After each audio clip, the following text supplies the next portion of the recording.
Sementara itu pemirsa, BPJS Ketenagakerjaan menggelar seminar internasional kemarin dengan agenda utama membahas dan menganalisa isu-isu kritis jaminan sosial dalam skala global berdasarkan pengalaman yang pernah dilakukan oleh negara-negara lain. Seminar dihadiri 150 peserta yang berlangsung hingga hari ini. Seminar Internasional BPJS Ketenagakerjaan menghadirkan Presiden International Social Security Association (ISA), Errol Prankstoff.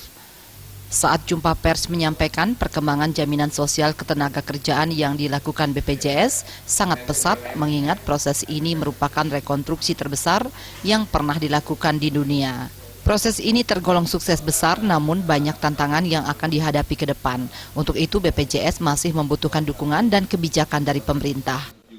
I feel a little bit proud as well of what you gained in this 70 years. Not only on social security, but the whole infrastructure and so on and so on and so on.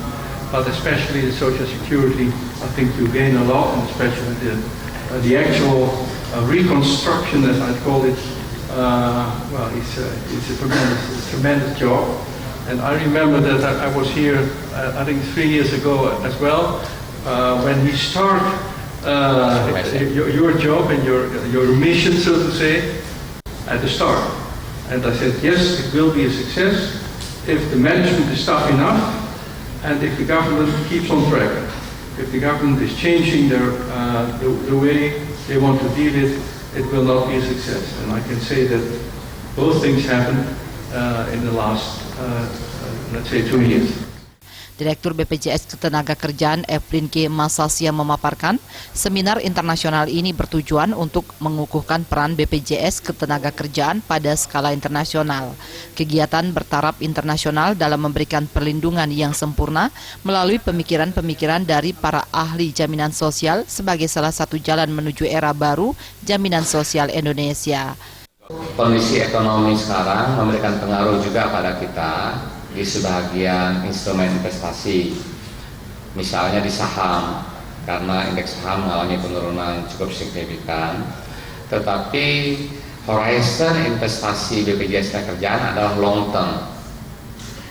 Karena long term, maka tidak ada terjadi dampak negatif pada portofolio, karena saham-saham tadi tidak kita jual, tapi tetap kita keep.